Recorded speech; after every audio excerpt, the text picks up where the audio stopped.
జై సాయి మాస్టర్. జై సాయి మాస్టర్. జై సాయి మాస్టర్.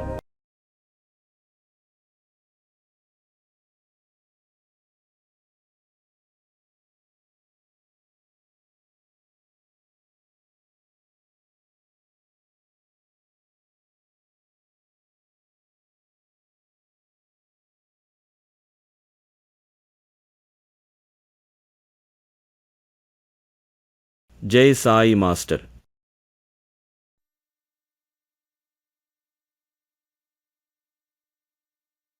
జై సాయి మాస్టర్ అండి. ఇప్పుడు 1973 Vidyanagar NBK arts science and arts కాలేజీలో మాస్టర్ గారు లభించారు. ఆయనతో అనుబంధం కొంత ఇందాక చెప్పుకున్నాం. ఇప్పుడు ప్రధానంగా ఏమిటి అంటే ఆధ్యాత్మికతలో, పారమార్థిక జీవితంలో ఆయనతో పొందిన అనుభూతులు, ఆయన చేయించిన సాధనలేమిటి అన్న విషయం మీద కొన్ని మాటలు చెప్పుకుందాం. రోజు సాయంత్రం పూట 6:30 ఆ ప్రాంతం 6:30 నుంచి 7:30, 8 దాకా సత్సంగాలు జరిగేవి విద్యానగర్లో. 1971 నుంచి మాస్టర్ గారు బ్యాచిలర్స్ క్వార్టర్స్ నుంచి ఆయన అద్దె ఇంటికి, ఇప్పుడు తపోవనం అనబడే ఆ అద్దె ఇంటికి వచ్చిన తర్వాత సత్సంగాలు అన్నవి ఏర్పాటయ్యాయి. బాబా సత్సంగాలు ఇవ్వలేదే అని మాస్టర్ గారు కోరుకుంటే లక్కీగా మేమందరం ఆయనతో కలిసి చర్చలు చేస్తూ సత్సంగాలకి అటెండ్ కావడము, బాబా యొక్క మహాత్ముల చరిత్రలు, మంచి మంచి గ్రంథాలు ఆయన చదివి వినిపించడం, అందులో ఉన్నటువంటి భావాలు చెబుతూ మనిషి చేయదగిన పనులు ఈ జీవితంలో సుఖము, సంతోషం కోసంగా శాశ్వత ఆనందాన్ని పొందాలంటే దాన్నే మోక్షం అనే పదంతో పెద్దలు చెప్పినట్లు అది సాధించాలంటే ఏమిటి అన్న విషయాల మీద సత్సంగాలు, చర్చలు జరిగేవి. అప్పటికి ఏది నిజం, మతం ఎందుకు, దాన్నే నిజానికి నిత్యంలు అనే గ్రంథాలుగా మాస్టర్ గారు తయారు చేసి వాటిని చదివి అందులో దానికి మించి ఏదైనా ప్రశ్నలుంటే మీరు చెప్పండి, దానికి సమాధానం చెప్తాము అని అట్లా చర్చ మొదలైంది. ఒకవైపు జ్ఞానాన్ని ఆర్జిస్తూ భగవంతుడి గురించి, సృష్టి గురించి, నేను అంటే ఏమిటి, ఈ మనిషి, ఈ జీవుడు ఈ లోకంలోకి ఎందుకు వచ్చాడు, ఆ కర్మ సిద్ధాంతం గురించి, ఈ విషయాలన్నీ మాట్లాడుకున్న తర్వాత అసలు ఈ జీవితంలో మనిషి మారడానికి సాధన ఏమిటి అంటే మాస్టర్ గారు చెప్పినట్లు, శాస్త్రంలో చెప్పినట్లు శ్రవణము, మననము, నిధిధ్యాసము. ఇది పెద్దలందరూ అంతకుముందు శంకరులు వంటి, ఆదిశంకరులు వంటి మహానుభావులంతా చెప్పింది ఇదే. అసలు ఇక్కడ మనము ఆచరణ ప్రాక్టీస్లోకి తెచ్చుకోవాలంటే ఏం చేయాలి? ఒకవైపు సత్సంగాలు జరుగుతున్నాయి, మన సమస్యల పరిష్కారానికి, జ్ఞానం సముపార్జనకి మహాత్ముల చరిత్రలు మాస్టర్ గారు చదివి వినిపించేవారు, మాకు ఆ పుస్తకాలనిచ్చి చదవమనేవారు. వాటి మీద సరైన అవగాహన కల్పించుకొని సందేహాలుంటే మళ్ళీ చర్చ చేసేవాళ్ళం. కాబట్టి ఇప్పటికి థియరీ తెలిసింది. ఏమిటి థియరీ అంటే భగవంతుడు లేదా పరమాత్మ, మహేశ్వరుడు అని ఇలాగా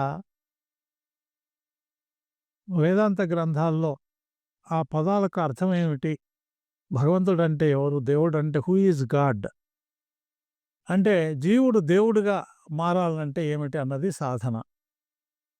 మొదటగా దేవుడు అంటే ఆది చైతన్యము అన్నది మొట్టమొదట ఉండేది. దాని యొక్క లక్షణాల గురించి వేదాంతంలో చెప్పబడింది. ఏమిటి ఆ కాన్సెప్టు అంటే ఆది చైతన్యము, దానికి ఈ సృష్టి అంతా ఏర్పడడానికి ఆది చైతన్యములో మాయ అన్నది ప్రవేశించి, అంటే ఎటువంటి ఆలోచనలు, ఏ భావాలు లేనటువంటి, ఏ రూపము లేనటువంటి ఆ భగవంతుడికి మాయ అనేది తనలో తానే తనకి డెవలప్ అయిందని, ఆ మాయలో ఈ సృష్టి నేను అనేకమవుదును గాక అని భగవంతుడు తలిచాడని, ఆ ఆది చైతన్యం తలిచిందని, తలంపు కలిగి ఈ సృష్టి ఏర్పడిందని, ఇది అంతా కూడా వేదంలో చెప్పబడినటువంటి విషయమని మనకు భగవద్గీతాది గ్రంథాలన్నీ కూడా చెప్తున్నాయి. అయితే దీనికి సిద్ధాంతం ఏమిటి అంటే, ఇది నమ్మాలా? చెప్పిన మాటని ఈ సిద్ధాంతాన్ని నమ్మాలా? అంటే ఆ సిద్ధాంతం యొక్క నిరూపకత, అంటే మనం ఇంతకుముందు సైన్స్ విధానంలో చెప్పుకుంటే, ఒక విషయాన్ని గురించినటువంటి ఆలోచనలు, ఆ ఆలోచనలు ప్రయోగాల ద్వారా, అంటే అనుభూతుల ద్వారా, అనుభవాల ద్వారా నిరూపణ జరిగితే ఆ సిద్ధాంతము సూత్రమవుతుందని, అది ఈ సృష్టిలో దాని యొక్క నిజాయితీ, అంటే రిపీటెడ్‌గా ఆ ప్రయోగాన్ని చేసిన ఫలితం అదే లభిస్తుంది అన్నది శాస్త్రం. కాబట్టి ఈ కాన్సెప్ట్, భగవంతుడు యొక్క కాన్సెప్టు, ఈ సృష్టి ఏర్పడడం గురించి సైన్స్‌లో బిగ్ బ్యాంగ్ థియరీ అన్నటువంటిది చెప్తారు. అంటే దానికి బిగ్ బ్యాంగ్ అంటే ఒక పెద్ద విస్ఫోటనం జరిగి ఈ సృష్టి ఏర్పడింది అని. ఆ విస్ఫోటనానికి ముందు, విస్ఫోటనానికి కారణం ఏమిటి? దాని సరైనటువంటి సమాధానం సైన్స్‌లో మనకు లభించదు. అయితే ఈ విస్ఫోటనము, బిగ్ బ్యాంగ్ థియరీ ద్వారా కొంత మేరకి చెప్పొచ్చు.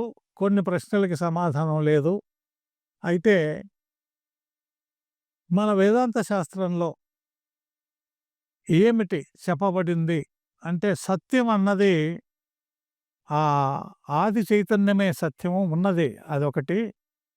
అది తనలో మార్పు తెచ్చుకొని ఆలోచన ద్వారా సృష్టి ఏర్పడింది అన్న భావంతో, దీన్ని గురించి ఋషులు ఆ సత్యాన్ని గ్రహించారని,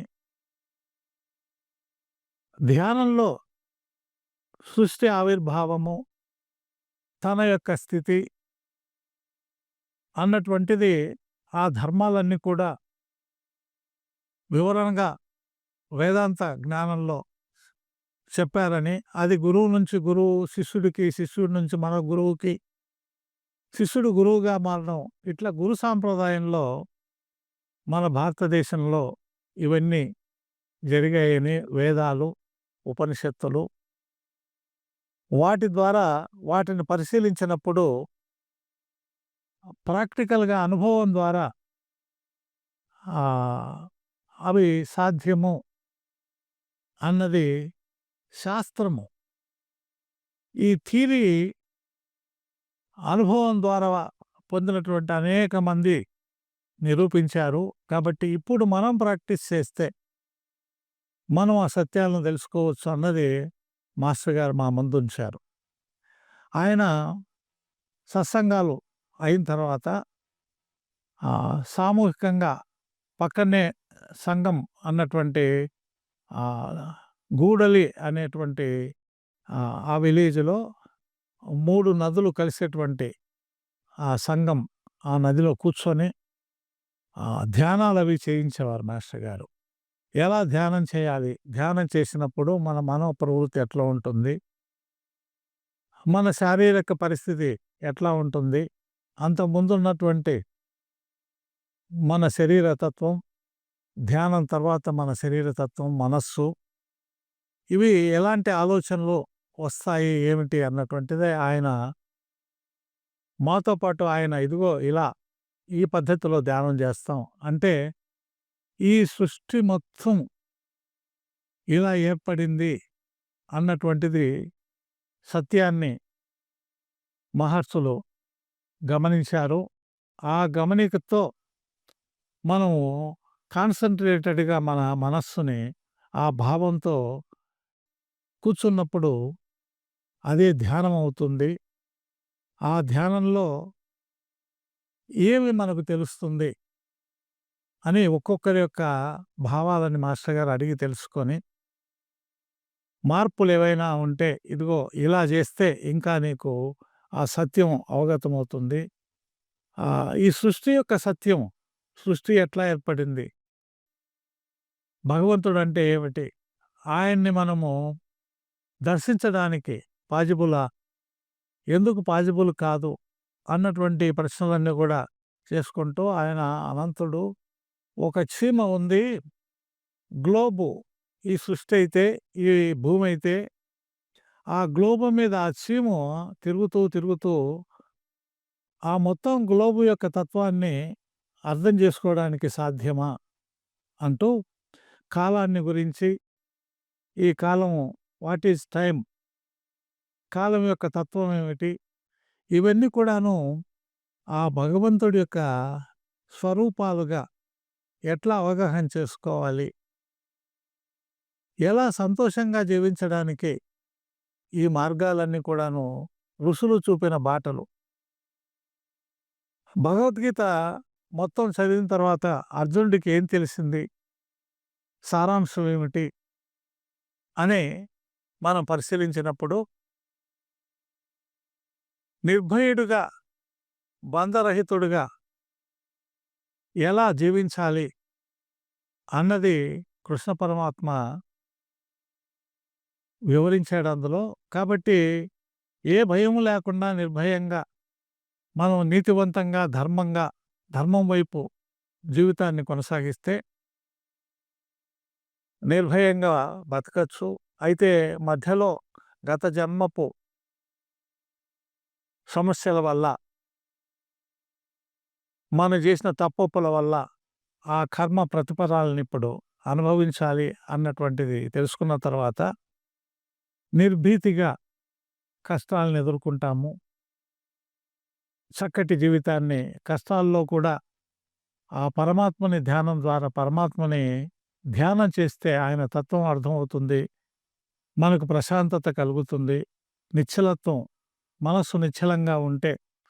కాబట్టి ఈ ఆధ్యాత్మికత అన్నది మనస్సు నిశ్చలతకు చేసేటువంటి ప్రయాణాలే అన్నటువంటిది అవగాహన కలిగిన తర్వాత జీవితాన్ని సరిదిద్దుకొని హాయిగా జీవించడం అన్నది సాధ్యము. ఇంకా హైర్ స్టేట్స్‌కి వెళ్ళాలి.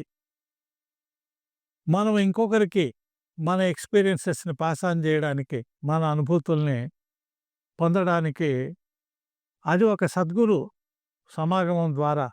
అంటే సాయినాథుడు ఆయన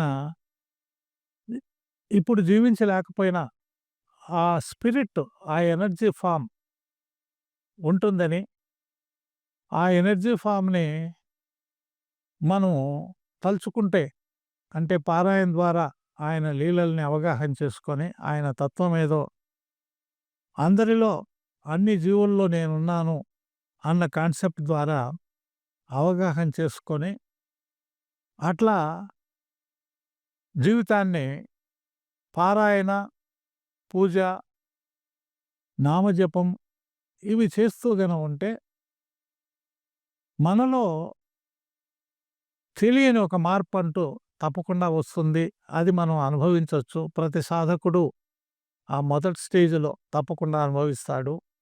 అనుభూతి పొందుతాడు. ఇట్లా మాస్టర్ గారు మహాత్ముల సందర్శనం. ఆయన ఏం చేసేవారంటే, ఆయన సత్సంగంలో ప్రతి ఒక్కరికి ఒక గ్రూప్‌గానైనా తీసుకెళ్ళి మహాత్మురాలైనటువంటి జిల్లెలమూడమ్మ దగ్గరికి తీసుకెళ్లారు.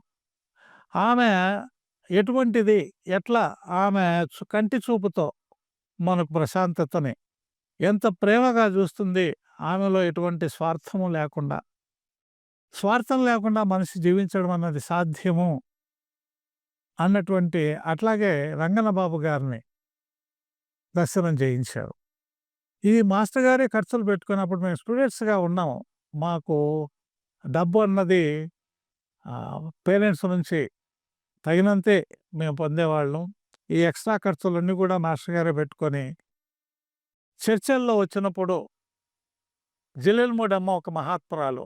ఆమె గురించి ఆమె దర్శనం చేసుకుంటే మనలో కలిగేటువంటి మంచి ప్రభావం ఎట్లా ఉంటుంది అన్నది ఆమెను చూస్తే, ఆ దర్శనం వల్లనే మనలో ప్రశాంతత, ఆనంద ప్రాప్తి, ఆమె సన్నిధి, ఆమె మాటలు, ఆమె చేష్టలు ఒక చక్కటి మార్పుని కలిగించేవి. అట్లాగే రంగన్న బాబు గారు. ఆయన కూడా వచ్చిన తర్వాత విద్యానగర్‌కొచ్చి, మీరు ఈ విధంగా చక్కటి భజనలవి చేస్తూ ఉంటే మహాత్ములు మీ చెంతకొస్తాడు, వాళ్ళు మీ దగ్గరకొస్తారు అని మాస్టర్ గారు చెప్పిన మాట యథార్థమైంది. రంగన్న బాబు గారు మా దగ్గరకొచ్చారు. ఇక్కడ విద్యానగర్‌లో గొప్ప ఆశ్రమం, మందిరం ఏర్పడతాయి. చక్కటి పరిస్థితులు కలుగుతాయి ఇక్కడ అని చెప్పినప్పుడు ఆ తర్వాత అది యథార్థమైంది. జై సాయి మాస్టర్.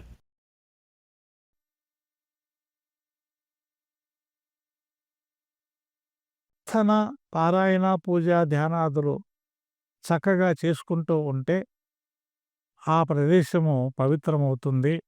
అక్కడుండే వ్యక్తులకి హాయిగా, పవిత్రంగా జీవించడానికి అవకాశం వస్తుంది అన్నటువంటి మాస్టర్ గారి ప్రతిపాదన యథార్థమని మాకందరికీ అర్థమైంది. ఇట్లా డిగ్రీ చదువుకునే రోజుల్లోనే ఆ సాధన యొక్క రుచి చూసాము. మనం కష్టాల నుంచి దూరం కావాలా, చక్కటి ఒకవేళ కష్టాలొచ్చినా ఆ కష్టాలను ఎదురీది ఎలా హాయిగా జీవించాలా అన్నది మాస్టర్ గారు నేర్పడం అన్నది మాకు సాధ్యమైంది. అవన్నీ కూడా మాస్టర్ గారు ప్రేమతో దగ్గరికి తీసుకొని, ఆయన ఎవరో ఎక్కడివాడో తెలీదు, మాకు ఆయన సన్నిధి ఎంతో ప్రశాంతతని, ఆనందాన్ని కలుగజేసింది. మా జీవితంలో చక్కటి మార్పులు. డిగ్రీ అయ్యేటప్పటికీ మాకు ఏం భావాలు కలిగాయంటే, మాస్టర్ గారు చెప్పిన పద్ధతిలో మనం జీవిస్తూ ఉంటే ఎవరితో మనకి ఇబ్బంది లేకుండా, అప్పటికి డిగ్రీ వరకే చదువు చాలు, ఇంకా ఒక చిన్న ఉద్యోగం సంపాదించుకొని ఆ సంపాదనతో మరి నెక్స్ట్ లైఫ్ ఎట్లా ఉంటుంది అన్నది మనకు తెలీదు. మనము డ్రా చేసుకోలేము నెక్స్ట్ జీవితాన్ని గురించి. కాకపోతే మంచిగా జీవిస్తూ ఉంటే మనం కష్టాలను ఎదుర్కొనైనా సరే హాయిగా జీవించొచ్చు. కాబట్టి ఇంతకంటే పెంచుకుంటే, అంచేత పై చదువులు చదివి జీవితంలో అనేక మందితో కలిసేదానికంటే ఒక చిన్న ఉద్యోగంతో సింపుల్ లైఫ్ జీవిస్తూ మాస్టర్ గారు చూపించినటువంటి మహాత్ముల మార్గాన్ని అనుసరిస్తూ జీవిస్తే చాలు అన్నటువంటి భావంతో డిగ్రీ అయిపోయిన తర్వాత రిజల్ట్ వచ్చిన వెంటనే సర్టిఫికేట్స్ తీసుకొని విద్యానగర్‌కి వచ్చి సర్టిఫికేట్స్ తీసుకొని, డిగ్రీ పాస్ అయ్యాము, సర్టిఫికేట్స్ తీసుకొని వెళ్ళి అప్పుడు ఎంప్లాయ్‌మెంట్ ఎక్స్‌చేంజ్ కడపలో మేము రిజిస్టర్ చేసుకుంటే, ఏదైనా ఉద్యోగాలకు మమ్మల్ని పిలిస్తే, ఆ ఉద్యోగాలు లభిస్తే అలాగా సింపుల్‌గా, హాయిగా జీవిస్తూ ఉందాము. ఇంకా మాస్టర్ గారితో మనకు ఈ లైఫ్ కంటిన్యూ అవుతుందో లేదో తెలీదు. మన సొంత జీవితాలు మనవి. మన మన జిల్లాలకు మనం వెళ్ళిపోతాము. ఎందుకంటే మన జిల్లాకు వెళ్ళినప్పుడు అక్కడ మనకేదో ఉద్యోగం వస్తే మాస్టర్ గారు చూపిన మార్గంలో, మహాత్ములు చూపినటువంటి మార్గంలో మనము ఆయన్ని అప్పుడప్పుడు తలుచుకుంటూ, ఒకవేళ వీలైతే దర్శనం చేసుకుంటూ, ఒకవేళ ఆయన లభిస్తే, నేను ఎప్పుడు బాబా పిలిస్తే అప్పుడు వెళ్ళిపోతాను అనే మాటకి మాకు అర్థం తెలియలే. ఆయన తపస్సుకు ఏమైనా హిమాలయాలకు వెళ్ళిపోతారో, లేదా మాకు కనిపించకుండా సాధనలో ఎక్కడికి పోతారో తెలీదు. ఒకవేళ ఆయన పలానా చోట ఉన్నారంటే, ఇంతకాలము ఆయనతో కలిసిమెలిసి మంచి మార్గంలో ప్రయాణం చేయాలని నిర్ణయించుకున్నాం గనుక ఆ విధంగా ఉందాము. ఇంకా ఇంతటితో చదువు ఆపేసి ఇంకా హాయిగా ఉద్యోగం చూసుకుందాము, ఆ జీవితాన్ని చూద్దాము. ఏం జరుగుతుందో తెలియదు. కాబట్టి ఎట్లా జరిగినా కూడా దాన్ని మనం మనం కంట్రోల్ చేసుకొని, మన ఫోల్డ్‌లోకి తెచ్చుకొని జీవితాన్ని హాయిగా, సంతోషంగా బతికేటువంటి దారి మనకు చూపిచ్చారు అని చివరగా డిగ్రీ పరీక్షలన్నీ అయిపోయిన తర్వాత మాస్టర్ గారిని అయితే ఈయన పరిస్థితి ఇప్పటిదాకా చూస్తే ఆయన తప్పకుండా భగవంతుడితో సమానం సద్గురువు. బాబాకెట్లయితే గుడి కట్టారో మాస్టర్ గారికి గూడాను గుడి కట్టాలంటే ఆయన ఒక రూపం, ఆయన ఫోటో ఒకటి తీసుకోవాలి అని చెప్పని సొంతంగా నేను మొదట ప్రయత్నం చేసి ఎగ్జామ్స్ అయిపోయిన వెంటనే మాస్టర్ గారితో మనసులో ఈ మాట పెట్టుకొని, ఆయన రూపం ఎట్లుంటుందో ఊహించుకొని బొమ్మ గీసి ఆయన విగ్రహం విగ్రహం తయారు చేయించి గుడి కట్టాలంటే, దానికంటే కూడా ఒక ఫోటో తీయించుకుందామని నాకు మనసుకు అనిపించి, విద్యానగర్‌లో ఫోటోగ్రాఫర్ లేడు అప్పట్లో. 1973లో. అంచేత కోటకు పోదాం సార్ సాయంత్రం పూట మీకు ఎప్పుడు తీరిక ఉంటుందో అప్పుడు కోటకు పోయి మీతో ఫోటో తీయించుకోవాలి అంటే, తప్పకుండా పోదాం అన్నాడు. సుమారు కోట అంటే విద్యానగర్ కోటకి 3 కిలోమీటర్లు ఉంటుంది. నడిచి మాట్లాడుకుంటూ నడిచి మాస్టర్ గారు మాట్లాడడం అంటే మంచి మాటలు సత్సంగమే ఆయనతో. అలాగా మా మంచి మాటలు చెప్పుకుంటూ కోట దాకా పోయి ఆయనకు సింగిల్‌గా ఒక ఫోటో తీయించాను నేను. అది ఇప్పటికీ నా దగ్గర ఉంది. అంటే ఆ ఫోటో రేపు జీవితంలో మాస్టర్ గారి విగ్రహాన్ని తయారు చేయించాలి. ఆయన దేవుడిగా పూజించాలంటే అది అవసరము.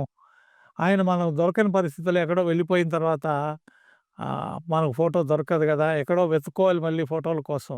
నా దగ్గర సొంతంగా ఉండాలి మాస్టర్ గారి ఫోటో అన్నటువంటి భావంతో ఆయన సింగిల్‌గా ఒక ఫోటో తీయించాను. ఆయన నేను కలిసి నేను కింద కూర్చొని ఆయన కుర్చీలో కూర్చోబెడితే, కాదు కాదు ఇద్దరం కుర్చీలో కూర్చుందాం పక్క పక్కన అని చెప్పని. ఆయన ఎంతగా గౌరవించేవాడు అంటే తన పక్కన ఉన్నటువంటి వ్యక్తి తన స్టూడెంటా అన్నటువంటి భావన కంటే తన ఆత్మీయులు. ఒక ఒక ఫ్రెండ్‌లాగా, ఒక గైడ్‌లాగా ఆయన వ్యవహరించేవాడు. అంటే కాదు సార్ మీరు పెద్దవాళ్ళు ఆ భావం మాలో ఉండడం కోసంగా నేను నేల మీద కూర్చుంటాను అని ఆయన్ను ఒప్పించి అది రెండో ఫోటో తీసుకొని అట్లా వచ్చాము. వచ్చిన తర్వాత ఇంకా సరే నేను ఈ సర్టిఫికేట్ తీసుకొని వెళ్ళి ఎంప్లాయ్‌మెంట్ ఎక్స్‌చేంజ్ కడపలో రిజిస్టర్ చేస్తాను. ఇలా నా నా స్కెచ్ ఇది అని నా భావం ఆయనతో చెప్పాను. అంటూనే వెంటనే అలా కాదు నువ్వు పీజీకి అప్లై చెయ్యి అన్నాడు. ఎందుకు సార్ పీజీ ఇంకా? మీ దగ్గర ఏం తెలుసుకోవాలో తెలుసుకున్నాను. ఇంకా జీవితం సాధనగా మార్చుకోవాలి. ఎల్లకాలం మీ దగ్గర ఉండలేం కదా! మీ సన్నిధి మాకు కష్టం. అయినా మీ సన్నిధి కావాలనే మనస్సుంది. అది సాధ్యమా? భగవంతుడు ఆ పరిస్థితి కల్పిస్తాడో లేదో మనకు తెలీదు. నాకైతే మీ సన్నిధి కావాలని ఉంది ఇంకా అనని అన్నా. అది తర్వాత చూద్దాము. ముందు పీజీకి అప్లై చెయ్యి అన్నాడు. ఇంక నేను చేయను సార్ నేను రెడీ అయ్యి కూడా రాలే. అంటే విద్యానగర్‌కొచ్చేటప్పుడు పీజీకి అప్లై చేయాలనేటువంటి ఆ రోజు లాస్ట్ డేటు. అప్లై చేద్దామని కూడా నేను ఆలోచన లేదు. డిగ్రీతో ఆపేసి చక్కటి జీవితాన్ని, సాధనామయ జీవితాన్ని మీరు సూచించిన మార్గంలో మీ దగ్గర నేను నేర్చుకున్నటువంటిది. ఏం నేర్చుకున్నాను అంటే మంచిగా బతకడం, ధర్మంగా, నీతివంతంగా బతుకుతూ అందరిలో ఆ భగవంతుడిని చూస్తూ అందరినీ తన వాళ్ళుగా నా బంధువులు, నా స్నేహితులే కాకుండా అందరూ నా వాళ్ళే. మీరు ఏ విధంగా అయితే అందరిని ఆ విధంగా చూస్తున్నారో మేమెవరో ఎక్కడి నుంచో స్టూడెంట్స్‌గా ఇక్కడికొచ్చాం. మీరు మమ్మల్ని ఎంత ఆత్మీయంగా మీ బంధువుల్లాగా, మీ అన్నదమ్ముల్లాగా మమ్మల్ని చూస్తున్నారు కదా! అదే ఆ భావమే మాలో పెంపొందాలని, ఆ జీవితాన్ని కొనసాగించాలని నేను ప్రాక్టీస్ నాకయింది. నేను అలాంటి జీవితం నేను చేరతానంటే, కాదు కాదు నా మాట విను. పీజీకి అప్లై చేయంటే, నేను డబ్బు లేదు సార్, డబ్బు తీసుకురాలేదంటే, లేదు నేనిస్తాను. నువ్వు రేపే తిరుపతి వెళ్ళి పీజీకి అప్లై చేసిరా. అప్పుడు ఒకవేళ నీవు తర్వాత చేరాలనుకోని మనసు మార్చుకుంటే అప్పుడు సీటు దొరకదు గదా! అని చెప్పని అంటారు. సరే ఆయన 2, 3 సార్లు చెప్పి ఆయన బలవంతాన నా చేత ఇదిగో అప్లికేషన్‌కి ఎంత కావాలి ఏమిటని లెక్కలు చేసి, అది చేతిలో పెట్టిన తర్వాత రేపే నువ్వు తిరుపతికి వెళ్ళి అక్కడ నేరుగా అప్లై చేసి పీజీకి అప్లై చేయమని కోరిన తర్వాత అలాగే ఫిజిక్స్ అండ్ కెమిస్ట్రీకి అప్లై చేస్తే 2 నాకొచ్చాయి. ఫిజిక్స్ ఏమో అనంతపూర్ సెంటర్‌లో చేరమని వచ్చింది. కెమిస్ట్రీ తిరుపతి సెంటర్‌లో వచ్చింది. అప్పుడు ఏది చేరాలా అంటే, అప్పుడున్నటువంటి సీనియర్సు కెమిస్ట్రీ చాలా కష్టంగా ఇక్కడున్నటువంటి ఆ స్టాఫు వాళ్ళు కొంచెం ఇబ్బంది పెట్టేటువంటి పరిస్థితుల్లాగా ఉన్నది ఆ డిపార్ట్‌మెంటు. ఫిజిక్స్ బాగుంది అని చెప్పని సీనియర్స్ చెప్పడంతోటి మాస్టర్ గారికి గూడాను ఫిజిక్స్ అంటే ఇష్టం. ఆధ్యాత్మికత గురించినటువంటి ఈ భావాలని, ఈ సృష్టి నిర్మాణం గురించి కొన్ని విశేషాలు ఫిజిక్స్‌లో బాగా వివరణాత్మకంగా ఉంటాయి అని చెప్పని మాస్టర్ గారు చెప్పేవారు. అందుకని సరే ఫిజిక్స్ చేరితే మాస్టర్ గారికి దూరం అవుతాను. ఫిజిక్స్ అంటే అనంతపూర్. విద్యానగర్‌కి, అనంతపూర్‌కి సుమారు 300 కిలోమీటర్లు, 350 కిలోమీటర్లు. మాస్టారుని చూడాలంటే, రావాలంటే అది కుదరదు. అందుకని తిరుపతిలో చేరితే ముందు ఒకవేళ ఫిజిక్స్ చేరి వాళ్ళు ట్రాన్స్‌ఫర్ చేస్తారు తిరుపతికి అని ప్రయత్నం చేసి తిరుపతికొద్దామంటే అది సాధ్యం కాలేదు. వాళ్ళు మేనేజ్‌మెంటు యూనివర్సిటీ వాళ్ళు ఒప్పుకోలేదు. తర్వాత సరే మీరు ఒప్పుకోలేదు కాబట్టి నేను కెమిస్ట్రీ ఎట్లైనా సరే కెమిస్ట్రీ అయినా చేరి మాస్టారుకి దగ్గరగా ఉండాలి. ఎప్పుడు రావాలనిపిస్తే అప్పుడు రావాలి అన్న భావంతో తిరుపతిలోనే కెమిస్ట్రీ చేరాను. ఆ తర్వాత చదువుకుంటూ మాస్టర్ గారు ఎంత ప్రేమగా, ఎంత అనుభూతితో ఉండేవాళ్ళు అంటే, పరీక్షల సమయంలో హోమియో టానిక్స్ పంపించేవారు. పరీక్షలకు ముందు శక్తి అంతా మీకు ఇమ్మీడియేట్ ఎనర్జీ రావాలి అని చెప్పని కొన్ని ఎవరైనా తిరుపతికొస్తుంటే, ఇదిగో గోవిందప్పకి అని చెప్పని పంపించేవారు. సరే అక్కడున్నటువంటి మిగతా మాస్టర్ గారి స్టూడెంట్స్, కొలీగ్స్, నా క్లాస్‌మేట్స్ వాళ్ళకి నాకు డబ్బులు పంపిస్తే వాళ్ళకి తలా ఒకటి. అంటే మీకు పంపించారా అంటే వాళ్ళు లేదు లేదు మాకు పంపించలేదు. మరి నీకే ఏదో అవసరం అనే ఉద్దేశంతో పంపించారులే అంటే పర్వాలేదు నేను ఒక బాటిల్ వాడతాను. నువ్వు కూడా ఒక బాటిల్ వాడని అక్కడుండే వాళ్ళకి నాకు దగ్గరగా ఉండే వాళ్ళకి ఇచ్చేవాడిని. జై సాయి మాస్టర్.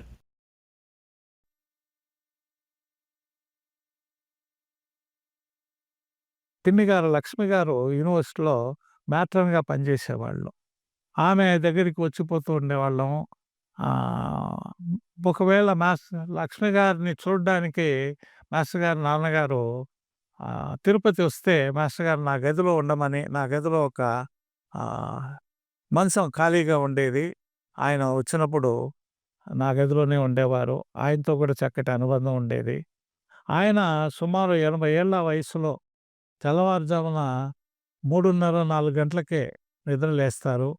ఆసనాలవి చేసుకొని తర్వాత ఆ చల్లటి నీళ్ళతో అప్పుడు స్నానం చేసి గడ్డం గీసుకొని ఆ సమయంలో ముసలాయన ఏమిటి ఈయనకి ఈ సమయంలో గడ్డం గీసుకోవాలా అని అనిపించేది నాకు. పాపం కష్టపడి ప్రతిరోజు గడ్డం గీసుకొని తెల్లవారుజామునే స్నానం చేసి అలా కూర్చునేవారు నామం పెట్టుకొని. చాలా ఆత్మీయంగా ఆయన కూడా నాకు అనేక విషయాలు ఆధ్యాత్మికతంగా తర్వాత వైద్యపరంగా కూడా కొన్ని నాకు చక్కగా చెప్పేవారాయన. అట్లా ఆయన వచ్చినప్పుడల్లా వారం 10 రోజులు తిరుపతిలో ఉండేవారు. నా గదిలోనే ఉండేటువంటి అవకాశం అట్టా ఉండేది. ఇట్టా జీవితానికి సంబంధించిన పాఠాలు. తర్వాత పీజీ చేరడం, పీజీ కంటిన్యూ అవుతుండగా అనుకోకుండా మాస్టర్ గారి దగ్గరికి మాస్టర్ గారిని చూడాలి అన్నటువంటి ఒక మనస్సు మళ్ళింది మాస్టర్ గారి మీదకి. సో, మధ్యాహ్నం 12 గంటల దాకా కాలేజీకి అటెండ్ అయ్యి, ల్యాబ్ ఉంటే పక్కవాడికి చెప్పి, "ఒరేయ్! నువ్వు చూసుకో. నేను రేపు వస్తాను. ఏం జరిగిందన్నది నాకు చెప్పని" నా క్లాస్‌మేట్‌కి అక్కడ ల్యాబ్‌లో విషయాలు చెప్పమని, మరుసటి రోజు నేను వస్తాను. ఈరోజు ఎందుకో విద్యానగర్ బయలుదేరాలనుకుంటున్నానని చెప్పని, విద్యానగర్‌కొచ్చేటప్పటికి ఆ రోజు ఏప్రిల్ 8వ తారీఖు 1974 మాస్టర్ గారు ఉపదేశం అంటూ తీవ్రమైన ధ్యానావస్థలో అంతకుముందు 3 ఏళ్ళు దాదాపు మాస్టర్ గారితో ఉన్నాము. ఎప్పుడూ చూడని మాస్టర్ గారు అంతటి ధ్యానంలో ఆయన ఉండిపోయి ఆహ్, ఆ ధ్యాన సత్యాన్ని ఒక పేపర్ తీసుకొని ఆ పేపర్ మీద రాశారు. అందులో సారాంశం ఏమిటి అంటే భగవంతుడిని ఆహ్, ఎలా ధ్యానం చేయాలి అన్నటువంటిది ఆ పేపర్‌లో రాశారు. అది ఆహ్, నేను వెళ్ళిన వెంటనే మామూలుగా మాస్టర్ గారు చాలా ఆత్మీయంగా "ఎప్పుడొచ్చావు? ఏమిటి? ఎలా ఉన్నావు?" అని వివరంగా అడిగేవారు. ఆ రోజు ధ్యానంలో ఉండటం మూలాన "ఎప్పుడొచ్చావు? ఎట్లున్నావు?" అని 2 మాటలే మాట్లాడి మళ్ళీ కళ్ళు మూసుకొని ధ్యానంలోకెళ్ళిపోయారు. ఏమిటబ్బా! ఇంత మరి ఈ ధ్యానం, ఈ ఉపదేశం కోసంగా నన్ను పిలిచారా? అంటే మాస్టర్ గారి పిలవడం అనేది అంతకుముందు నేను ఒకసారి గమనించాను. మహాత్ములు వాళ్ళు తలుచుకుంటే చాలు వారి సన్నిధికి మనం వెళ్ళటం. ఇది ఎట్లా జరిగింది అంటే మాస్టర్ గారు తిరుపతికి స్పాట్ వాల్యుయేషన్‌కని వచ్చేవారు.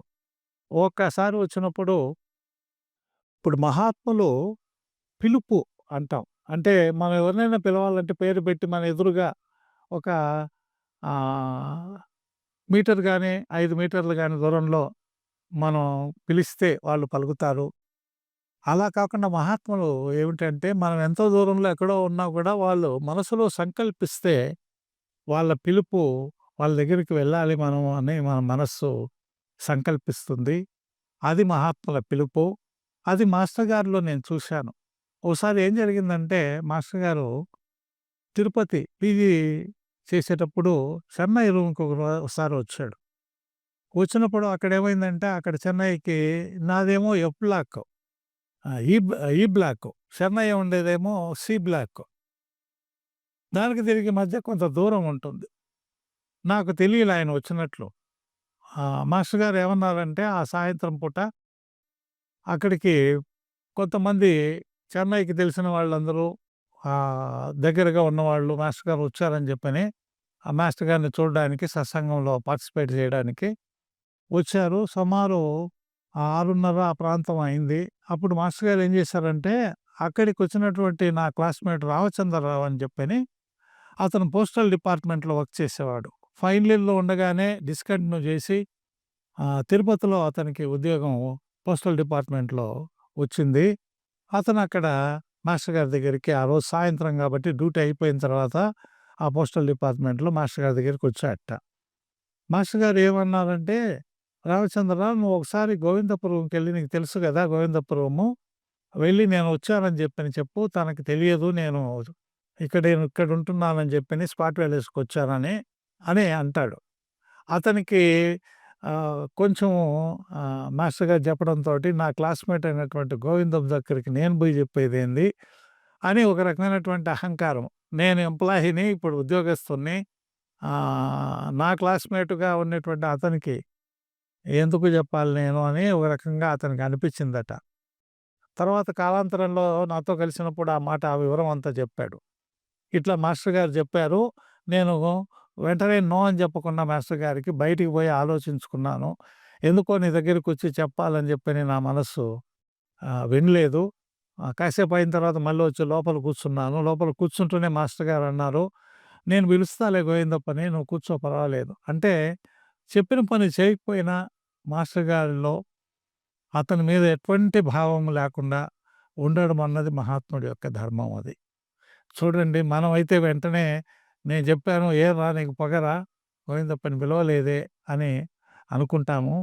కానీ మాస్టర్ గారు అట్లా ఏమి అనలేదు. "నేను పిలుస్తాలే, నువ్వు కూర్చోలే" అని చెప్పని అన్నాడు. మహాత్ముడంటే అది. నాకు వెంటనే చెన్నై రూమ్‌కి పోవాలని అనిపించి నేను 6:45కంతా మాస్టర్ గారి సన్నిధికి ఆ రూమ్‌కెళ్ళిపోయా. వెళ్ళిపోతే "రా, రా, రా నీకోసమే చూస్తున్నా" అని మాస్టర్ గారు అన్నారు. ఈ గతంలో ఏం జరిగింది అన్నది తర్వాత రామచంద్రరావు చెప్తే గాని నాకు అర్థం కాలే. ఈ విషయాన్ని మాస్టర్ గారు ఆహ్, నేను నా అనుభూతిగా సాయిబాబా పక్షపత్రికలో గూడా ఇది తర్వాత కాలాంతరంలో ఈ అనుభూతి గురించి నేను వేశానని రామచంద్రరావు నాతో చెప్పాడు. గురువు అంటే తమాషాగా గురువు అట్లా ఇట్లా మాట్లాడుకునేటువంటి రోజులు గదా! అది పిల్లలము. ఇట్లా జరిగింది. నువ్వు మాస్టర్ గారు పిలిస్తే నువ్వు వచ్చేసావు. మాస్టర్ గారి పిలుపు నీకు అందింది. నాకనిపించింది నేనెంత మూర్ఖుడిని. మాస్టర్ గారి మాట వినలేకపోయాను. అయినా మూర్ఖుడైనా కూడా ఒక కొత్త సత్యాన్ని మాస్టర్ గారి దగ్గర మనం తెలుసుకున్నాం అని సంతోషపడ్డాడు. ఎందుకంటే మహాత్ములు ఎట్లా ఉంటారు? ఆయన ఎటువంటి ఆదరణ చూపిస్తారు? ఎదుటివాడు దుర్మార్గంగా ప్రవర్తించినా వాళ్ళలో మంచి మార్పు తీసుకోవడానికి ప్రేమతోనే పర్వాలేదులే నేను పిలుస్తాను అని చెప్పని ఆ పిలుపు అన్నది మనకు తెలియజేశాడు. తర్వాత నన్ను ఏమాత్రం కసురుకోకుండా నాలో ఆ చెడ్డ ఆలోచన వచ్చినా కూడా దాని గురించి ఆయన ఎటువంటి వికారాన్ని పొందకుండా నాలో మంచి మార్పు తీసుకురావడానికి ప్రయత్నం చేశాడు అన్నటువంటిది. ఇట్లాగా అనేకమైన అనుభూతులు మాస్టర్ గారితో చెప్పలేనన్ని అనుభూతులు పొందాం.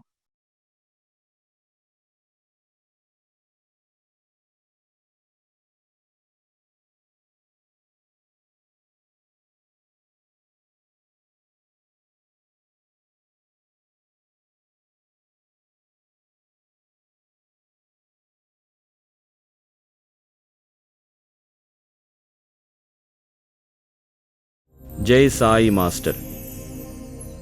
జై సాయి మాస్టర్. జై సాయి మాస్టర్.